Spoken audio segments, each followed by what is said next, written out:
Programang ito ay rated SPG. Striktong patnubay at gabay ng magulang ang kailangan. Maaaring may masiselang tema, lengguwahe, karahasan, sexual, horror o droga na hindi angkop sa mga bata. Isang mapagpalang araw mga kapamilya, narito ang mga pinakamainit na tagpo sa Blood versus Duty.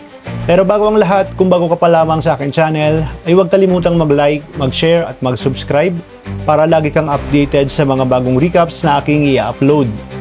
Habang naghahanda ang Task Force Alpha para sa kanilang unang misyon, lalo pang umiinit ang tensyon nang biglang sumama si Jalil Espina sa operasyon na naman napigilan ni Marcos at Jalil ang kanilang bangayan.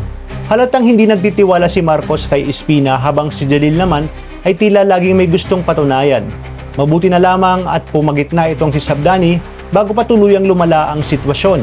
Ipinaalala niya sa dalawa na may buhay ng mga pulis ang nakataya at hindi ito tamang oras para mag-away. Ngunit habang nagkakagulo ang mga operatiba, matagumpay namang nakatakas ang grupo ng mga armado mula sa bangko. Habang mabilis silang tumatakas, isang malaking problema ang kinaharap ng kanilang grupo. Bahang nasugatan ang kapatid ng kanilang leader. Kailangan nila itong madala agad sa ospital bago pa mahuli ang lahat.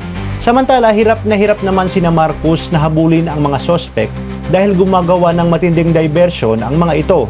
Habang tumatakas, nagkalat sila ng pera sa kalsada dahilan para magkagulo ang mga tao at tuluyang mablock ang daanan ng mga pulis. Dahil dito, pansamantalang nawala sa radar ng Task Force Alpha ang mga holdupper. Pero hindi sumuko sina Lara at Buster. Sa tulong ng surveillance at intel tracking, natunto nila ang posibleng pinagtataguan ng mga armado. Ngunit laking gulat ni Lara nang matukoy nila ang lokasyon. Isang ospital kung saan nagtatrabaho mismo ina ni Marcos na si Teresa. Biglang kinabahan si Lara. Alam niyang oras na makarating doon ang mga armado, posibleng maraming inosenteng buhay ang madamay. Mabigat man sa loob niya, agad niyang sinabi kay Marcos ang katotohanan tungkol sa kinaroroonan ng mga holdupper. At tama nga ang kanilang hinala. Pagdating ng mga armado sa ospital, agad silang naghasik ng kaguluhan sa loob, tagtakbuhan ang mga pasyente habang nagsisigawan ang mga tao sa takot. Ang simpleng operasyon ay biglang nauwi sa isang hostage crisis. Ngayon, haharap si Marcos sa pinakamahirap niyang misyon. Itas bang mailalabas ng Task Force Alpha ang mga sibilyan habang hinahabol ang mga armado?